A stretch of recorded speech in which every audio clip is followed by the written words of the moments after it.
Hi hello மக்களே, night ஷோவோட 6th எபிசோட்ல நான் பவானி ஸ்ரீ இவரு திலீப். இன்னைக்கு உங்ககிட்ட 15th February 2008ல ரிலீஸ் ஆன ஒரு படத்தை பத்தி தான் நாங்க பேச இருக்கோம்.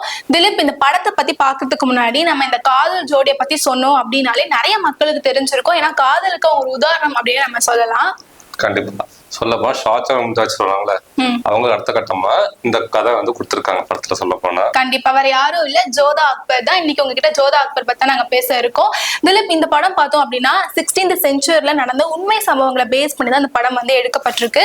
இந்த படம் ஒரு ஹிஸ்டரி பேஸ் பண்ணி எடுக்கப்பட்ட படம் அப்படின்னு நம்ம சொல்லலாம். இந்த படத்தை யார் டைரக்ட் பண்ணிருக்காங்க அப்படின்னு பாத்தீங்கன்னா ஹிந்தி டைரக்டரா இருக்கக்கூடிய அசுதோஷ் கோவாரிக்கர் தான் டைரக்ட் பண்ணிருக்காரு. இந்த படத்துல முதன்மையான கதாபாத்திரங்கள்ல யார் நடிச்சிருப்பாங்க அப்படின்னு பார்த்தோம்னா ஹிருத்திக் ரோஷன் அக்பரா நடிச்சிருப்பாரு, ஜோதாவா ஐஸ்வர்யா நடிச்சிருப்பாங்க. இந்த படத்துக்கு யார் இசையமைச்சிருக்காங்க அப்படின்னு பார்த்தோம்னா இசை புயலா இருக்கக்கூடிய ஏஆர் ரஹ்மான் தான் இசையமைச்சிருக்காரு. அதுவும் பாத்தீங்கன்னா இந்த படத்துல பாடல்கள் எல்லாமே நல்லா இருக்கும். அதுலயும் முழுமதி அவளது முகமாகும் அப்படின்ற சாங் இப்ப வரைக்குமே மக்கள் மத்தியில ஒரு ட்ரெண்டிங்ல இருக்கக்கூடிய சாங் அப்படின்னு நம்ம சொல்லலாம். திலீப், இந்த படம் என்னதான் ஹிந்தியில எடுக்கப்பட்டிருந்தாலும் எல்லா லாங்குவேஜஸ்லயுமே ரிலீஸ் பண்ணியிருக்காங்க. இப்ப வரைக்கும் மக்கள் கிட்ட ஒரு பரபரப்பா பேசக்கூடிய படம் அப்படின்னு இந்த படத்தை நம்ம சொல்லலாம். இப்போ இந்த படத்தோட கதை சுருக்கம்னு பார்த்தா என்ன திலீப் சொல்லலாம்? சொல்ல போனா ஒரு நாட்டோட மன்னன் எவ்வளவு ஒரு இறுக்கத்தன்மையா வந்திருக்காங்க. அது மட்டும் இல்லாம அவங்க காதல் கதை எந்த மாதிரி பேருக்கு அது மூலம் மக்களுக்கு நன்மை பெற்றிருக்கு. இதுதான் ஷார்ட்டா சொல்லலாம். ஓகே, இப்போ இந்த படத்துல இம்பார்ட்டண்டா இருக்கக்கூடிய கேரக்டர்ஸ் அப்படின்னு பாத்துட்டோம்னா ஜோதா அக்பர் சொல்லணும். அதுக்கப்புறம் பார்த்தோம் அப்படின்னா மகாமாங்கா அப்படின்னு சொல்றவங்க அக்பரோட வளர்ப்பு தாயா இருப்பாங்க. அவங்களோட பையன் தான் ஆதாம் கான். அதுக்கப்புறம் பார்த்தோம்னா சுஜாமல் அண்ணா அப்படின்றது ஜோதாவோட அண்ணாவா இருப்பாரு. அதுக்கப்புறம் ஷெரீஃபுதீன் பார்த்தோம் அப்படின்னா அக்பரோட மைத்துனரா இருப்பாரு. இவங்க தான் இந்த படத்துல ஒரு முக்கியமான கேரக்டர்ஸ் அப்படின்னு பார்க்கப்படுது. ஃபேமிலி மாதிரி வரும். ஆமா, கண்டிப்பா. இப்போ இந்த படத்தோட கேரக்டர்ஸ் பத்தி நம்ம பார்க்கலாம். சோ அக்பர் பத்தி நீங்க இந்த படத்துல எப்படி திலீப் நினைக்கிறீங்க? சொல்ல போக இறக்க குணம் கொண்ட ஒரு மன்னரா இருப்பாங்க. அது மட்டும் அவருக்கும் சொல்ல போனா போர் திறன் பண்ண தெரியும். இருந்தாலும் மற்ற நாடு அங்க அடிமை பண்ணா கூட அந்த நாட்டு மண்ணை கொல்லக்கூடாது, அதுல தெளிவா இருப்பாங்க. சொல்ல போனா அவங்களுக்கு சான்ஸ் கொடுக்கணும். இந்த மாதிரி ஒரு கேரக்டர் உள்ள ஒரு ஆள் சொல்ல போனா.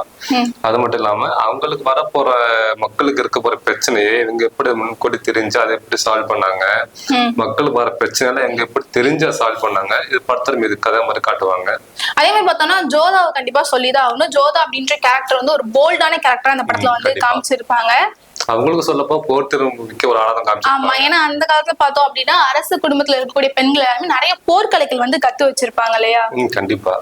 இவங்க சொல்ல போன பாயிண்ட் ஆஃப் வியூல பார்த்தா 2 பேருக்கும் மேரேஜ் ஆகும். அந்த மேரேஜ் டைம்ல கூட ஜோதா சொல்லுவாங்க இந்த மாதிரி எனக்கு இந்த மாதிரி இங்க வந்தா எனக்குன்னு கோயில் இருக்கணும். ஆமா, ஆக்சுவலா அந்த 2 கண்டிஷன்ஸ் அக்பர் கிட்ட வைப்பாங்க. நான் என்னோட இந்து கலாச்சாரத்தை பின்பற்றுவேன் அப்படின்னும், இந்த மாதிரி உங்க அரண்மனையில எனக்கு ஒரு கோவில் கட்டி கொடுக்கணும் அப்படின்னு சொல்லிட்டு 2 பேரை நீங்கள் வைப்பாங்க. இவங்களும் அதுக்கு எந்த ஒரு மறுப்பு தெரிவிக்காம சரின்னு சொல்லுவாங்க. அக்பரும் சரின்னு சொல்லுவாரு. அது கொஞ்சம் பாக்குறப்ப கொஞ்சம் டிஃபரெண்டா இருந்துச்சு. காதல் புரிதல் அந்த மாதிரி காமிச்சிருப்பாங்க. சொல்ல போனா இவங்க திட்ட மாட்டாங்க, அடிக்க மாட்டாங்க. இவங்க இருந்தாலும் ஓகே, என்ன இப்படிப்பட்ட ஆள் சொல்ல போனா சொல்ல போனா ரொம்ப அமைதியா போறாரு. இருந்தாலும் ஒத்துழைப்பு கொடுக்குற ஆளா இருப்பாங்க. ஆக்சுவலா ஜோதாவோட புரிதல் ஃபர்ஸ்ட் அக்பர் பத்தி வேற மாதிரி இருக்கும். அக்பர் அப்படின்றது கொஞ்சம் மோசமானவர் அப்படின்ற மாதிரி வேற தப்பான உதவியில பார்த்து பார்ப்பாங்க. பட் வேற ஜானல தெரியும் ஓகே இப்படிப்பட்ட கேரக்டர் அப்படின்னு தெரியும். சோ ஒரு அரசியல் கட்டமைப்பு சூழ்நிலையினால ஏற்பட்ட கல்யாணம் லாஸ்ட்ல பார்த்தோம் அப்படின்னா 2 பேருக்கும் உண்மையாவே லவ் வந்துரும் அப்படின்ற மாதிரி காமிச்சிருந்திருப்பாங்க. அது மட்டும் இல்லாம சொல்ல போனா இது குடும்பத்துல ஏற்படுற பிரச்சனையும் ஜோதா வந்ததுக்கு அப்புறம் ஏற்படுற பிரச்சனை, வளர்ப்பு தாய் எதுக்கு ஜோதா பிடிக்க மாட்டேது, அதெல்லாம் பார்த்து சூப்பரா காமிச்சிருப்பாங்க. இது மூலியமா அவங்களுக்கு அந்த வளர்ப்பு தாய் இருக்கிற அந்த பின்னணி இருக்கிற அந்த ஒரு ஈகோ பிரச்சனை சூப்பரா காமிச்சிருப்பாங்க படத்துல. அதே மாதிரி பார்த்தோம் அப்படின்னா ஜோதாவோட நிலைமையை நம்ம யோசிச்சு பார்க்கணும். ஏன்னா அவங்க ஒரு ஹிந்து குடும்பத்துல பிறந்து வளர்ந்து திடீர்னு வேற மதத்துக்கு போறப்ப அங்க இருக்கிற அந்த இப்படி சொல்ல நம்ம இந்த முறைப்படி பார்த்தா வேற மாதிரி இருக்கும். சொல்லப்போம் கல்ச்சர் சொல்லப்போம் அங்க மாற்ற கல்ச்சரே மாறும். அதுக்கு அவங்க முகமது எப்படி ஒத்துழைப்பு கொடுக்குறாங்க மாட்டோம் அந்த மாதிரி அவங்க மெயின்ல இருப்பாங்க. மத்த பிரச்சனை கொடுத்தாலும் இவங்க எழுத்து கரெக்டா அதை நாயப்படி கரெக்டா பேசுவாங்க. அக்பரோட சப்போர்ட் இல்லாம இருந்தா கண்டிப்பா ஜோதாவால அங்க இருக்க முடியாது. அந்த மாதிரிதான் இருக்கும். ஆனா கரெக்டா சேம் டைம்ல சப்போர்ட்டே இருப்பாங்க. நல்ல ஒரு சப்போர்ட்டிவ் பர்சனா இருப்பாங்க சொல்ல போனா. அப்போ ஒரு ஹஸ்பண்ட் மனைவிக்கு அந்த அளவுக்கு சப்போர்ட்டா இருக்கணும் அப்படின்றது இந்த படத்துல நமக்கு காமிச்சிருந்திருப்பாங்க. அதே மாதிரி பார்த்தோம்னா இந்த படத்துல சதித்திட்டம் பத்தியுமே அதிகமா காமிச்சிருப்பாங்க. ஏன்னா இந்த மகாமாங்கா அப்படின்றவங்க அக்பரோட வளர்ப்பு தாயா இருப்பாங்க. அவங்க நிறைய சதித்திட்டம் பண்ணுவாங்க. ஏன்னா அவங்களுக்கு ஜோதாவை பிடிக்கவே பிடிக்காது அப்படின்ற மாதிரி காட்டப்பட்டிருக்கும்.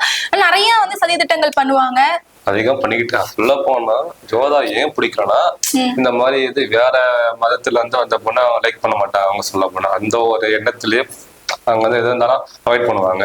இது பார்த்த நம்ம முகமது வந்து நோட் பண்ணிட்டா இருப்பாங்க. அப்பப்ப என்னதான் அவங்க கொண்டாட்டி அவங்க இன்சல்ட் பண்ணாலுமே அதை எப்படி சமாளிக்கிறாங்க, விட்டு கொடுக்காம இப்படி இருக்கு. ஏன்னா வந்துட்டு அக்பர் வந்து மகாமாங்காவோட அந்த பேச்சை தட்ட மாட்டாரு.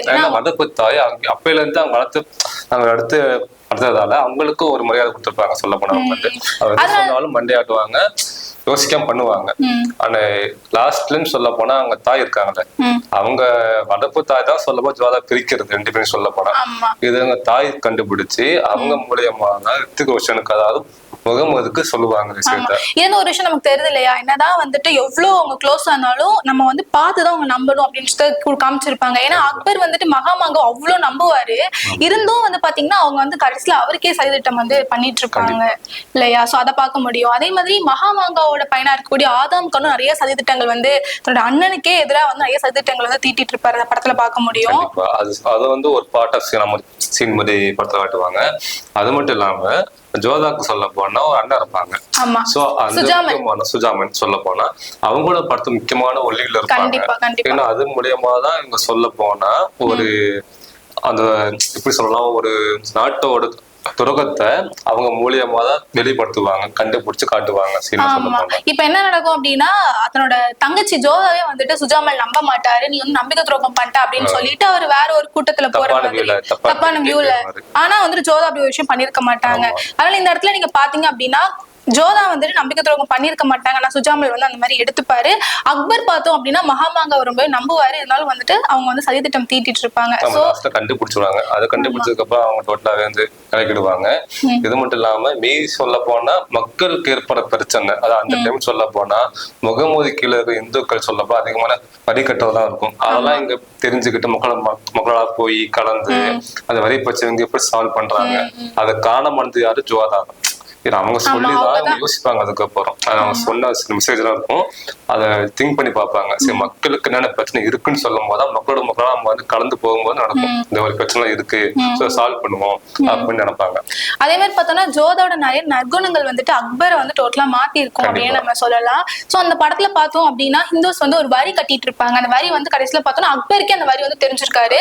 இப்ப ஜோதா வந்து நீங்க வந்து மக்களா இருந்திருக்கீங்களா அப்படின்னு கேட்கிறப்போதான் வந்துட்டு அக்பர் வந்து நார்மலான ஒரு மனுஷனா போயிட்டு மன்னனா இல்லாம ஒரு நார்மல் பீப்புளா போயிட்டு மக்களா இருக்கிறப்ப அவருக்கே தெரியும், ஓ ஹிந்துஸ்க்கு வந்து இந்த மாதிரி ஒரு வரி விதிச்சிருக்காங்களா அவருக்கு தெரியாம அவங்க சூழ்ச்சி கீழே வந்து பண்ணிட்டு இருப்பாங்க. ஆமா, அதுவே தெரிஞ்சுட்டு அவர் அந்த வரியுமே வந்து ரத்து பண்ணுவாரு. சோ இதெல்லாம் பாக்குறப்போ வந்துட்டு ஒரு அரசர்னா இப்படிதான் இருக்கணும் அப்படின்னு கண்டிப்பா இருக்கணும். அந்த மாதிரி படத்துல காமிச்சிருப்பாங்க. சொல்ல போனா மீதி படம் சொல்ல போனா இப்படி வந்து திரும்ப அந்த சூழ்ச்சியில வந்து எப்படி நாட்டை வந்து காப்பாத்தினாங்க, மக்கள் எப்படி காப்பாத்தினாங்க, எப்படி போர் பண்ணாங்க, எப்படி சண்டை போட்டு மக்களை காப்பாத்தினாங்க, இதெல்லாம் படத்துல மீதி கதை பவானி.